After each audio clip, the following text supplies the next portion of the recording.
자, 평행사변형이 있고요. 여기가 60, 이쪽은 45, 조건, 대각선이 90 이렇게 나와 있습니다. 자, 이때 BF의 길이가 궁금한 거고요. 여기가 1대 4, 아니 이제 3대 1, 여기가 1대 4라고 나와 있습니다. 자, 그럼 이 문제에서 정말 많은 아이들이 이제 결국 막 어떻게든 풀어보려고 했었습니다. 근데 시간이 부족해서 결국은 끙끙 앓다가 이 문제의 비율이 이쪽이 1대 4기 때문에 여기 12와 48인 거는 뭐 금방 구할 수 있습니다. 결국은 아이들이 이게 이등변 삼각형일 수밖에 없지 않을까라는 생각. 그리고 애초에 이 문제 조건 자체가 여기도 45, 45라는 조건을 금방 알 수 있거든요. 얘가 이등변 삼각형이라는 이 느낌. 45, 45네? 얘가 이등변이네? 그럼 이거 어떤 닮음이나 어떤 수학적 논리에 의해서 얘도 이등변이 나오지 않을까?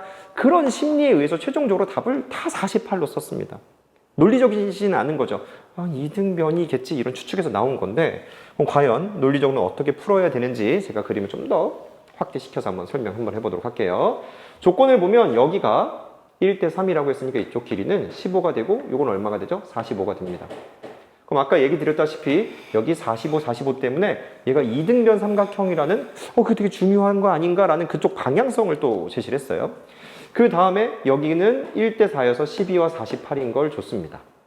자, 그러면 이 문제를 위해서는 여기 보조선 점 PQ 두 개가 필요할 것 같고요. 점을 잡아 볼게요. 자, 제가 이제 색깔로 표시했는데 지금 EP 대 PC가 몇 대 몇인지 한번 볼까요? EP 대 PC. 자, 몇 대 몇이죠? 15 대 60. 비율하면 1대 4가 됩니다. 1대 4인 걸 알 수가 있다. 자, 그 다음에 요번에는 요 파란 닮음으로 보도록 할게요. 이번엔 EQ 대 QC. 요게 몇 대 몇이냐면요. EQ 대 QC는 15 대 12. 3으로 약분하면 5 대 4의 비율을 갖게 됩니다. 5 대 4.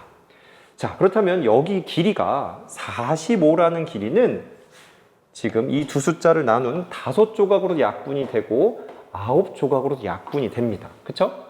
이런 경우 이 두 숫자의 최소 공배수인 이 전체 길이가 마침 45이기 때문에 딱 정리가 되는 것인데 EP부터 볼까요? 45를 5조각 잘라서 하나 주는 것이니까 EP는 9인 걸 알 수 있습니다.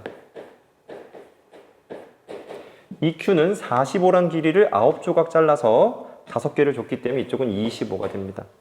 그림에 표시하자면 여기가 9가 되고요. 여기는 이만큼 25니까 16. 그 다음에 여기는 20. 그러면 볼까요?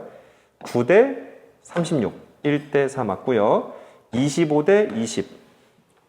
25 대 20, 5 대 4도 맞습니다. 이렇게 길이를 구할 수가 있습니다. 자, 여기까지 됐죠? 자, 그런데 PF 이거 도대체 어떻게 구할까요? 제가 이제 수업에서 되게 강조하는 건데 어려운 문제들 중에 정말 상당수는요. 사스 닮음으로 문제를 해결합니다. 닮음 조건은 3가지가 있어요. SSS, SAS, AA 닮음이 있습니다. 보통 SSS는 그렇게 많이 안 나옵니다. 대부분의 문제에서 이거 잘 안 나옵니다. 그럼 이 둘 중에 하나인데 AA는 정말 많은 문제에서 적용되고요. 사스는 심한 문제들은 거의 다 사스를 기반으로 나온다라고 해도 과언이 아니에요. 그럼 여기에서 어떤 사스가 숨어 있느냐? 자, 보세요. 자, 여기 노란 삼각형 보이시죠? 9와 15 보입니까? 9 대 15. 자, 볼게요. 삼각형 EBP와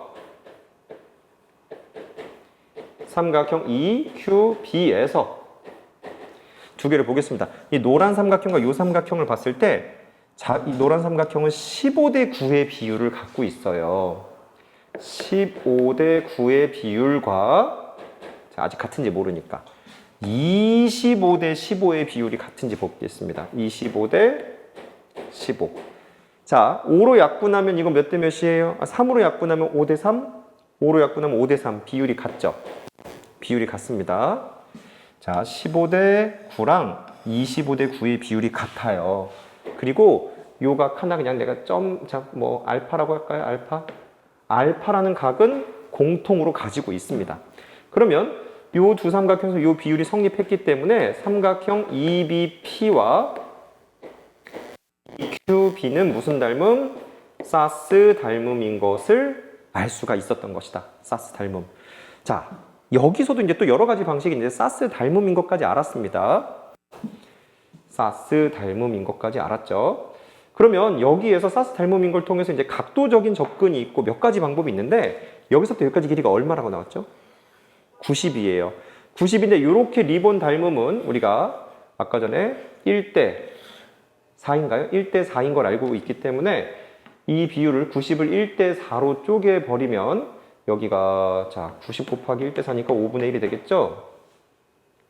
맞나요? 자 1대 4니까 5분의 1이니까 여기가 길이가 18이 될 거고 이쪽은 얼마가 되죠? 72, 1대 4 이렇게 비례가 됩니다.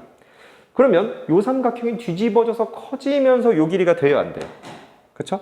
요 삼각형이 사스 닮음비가 뒤집어져서 커져서 여기 길이가 되고 그 상태에서 이 리본 닮음비가 5대 4였기 때문에 요거 길이 구하는 마무리도 있습니다. 하지만 또 다른 접근도 가능하게 됩니다. 자, 어떤 접근이 가능한 거냐면요. 지금 우리가 자 보세요. 알파가 기호가 있네요. 베타1, 베타2 각이 왜 같죠? 한번 대답해 볼까요? 베타1, 베타2 각이 왜 같죠? 억각입니다. 그리고 이게 닮음이었기 때문에 베타1, 베타3도 각이 같을까요? 안 같을까요? 베타1, 베타3도 각이 같아지겠다. 그러면 지금 어떻게 되냐면 이 각을 공통각으로 봤을 때 자 파란 삼각형은 공통각에다 베타를 가지고 있고요. 얘가 이렇게 뒤집어져서 커지는 게 되겠죠. 그리고 이 큰 삼각형도 베타와 이 공통각을 가지고 있기 때문에 이 두 삼각형은 AA 닮음인 걸 알게 됩니다.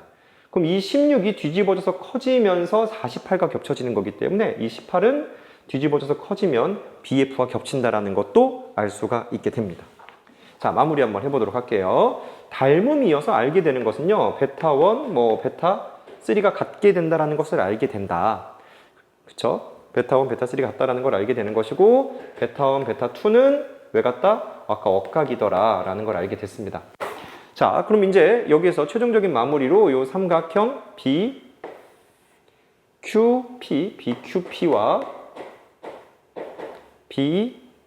BDF가 AA 닮음인 걸 알게 되는데 그러면 자 A의 닮음인 걸 알게 되겠죠. 16이 뒤집어져서 커지는 그래서 누구랑 겹쳐지죠?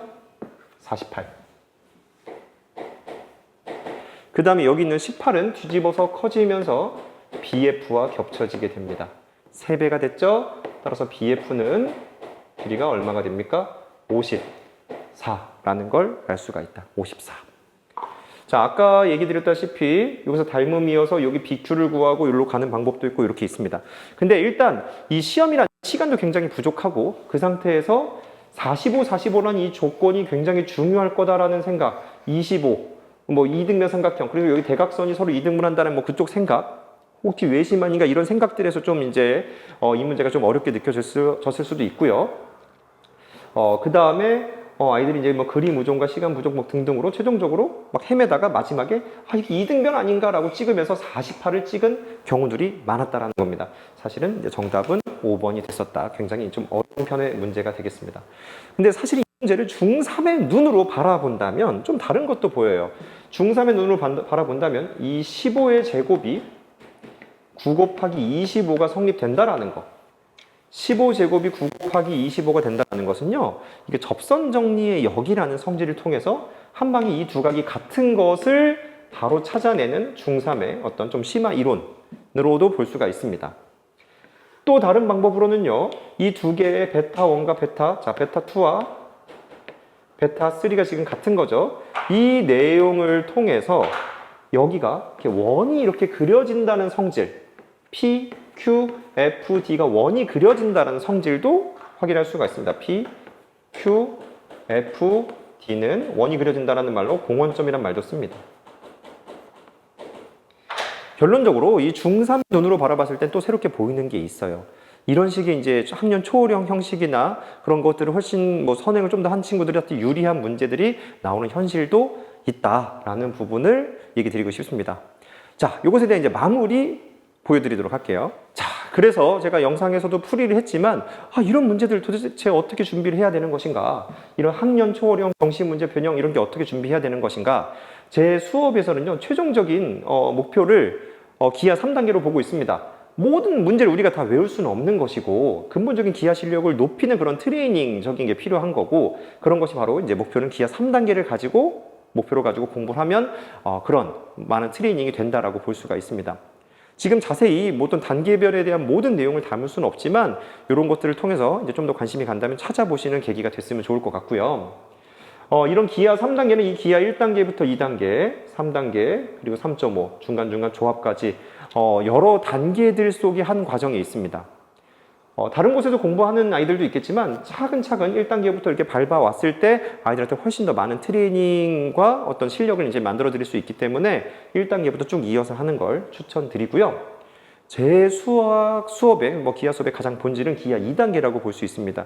그 2단계를 준비하기 위한 1단계, 그 2단계 코치를 통해서 3단계에서 만들어낸 그 결실, 그걸 통해서 아이의 기하 실력을 확실히 만들어 갈 수 있으면 좋을 것 같습니다. 자, 오늘은 여기까지고요. 다음에 또 인사드리도록 하겠습니다. 감사합니다.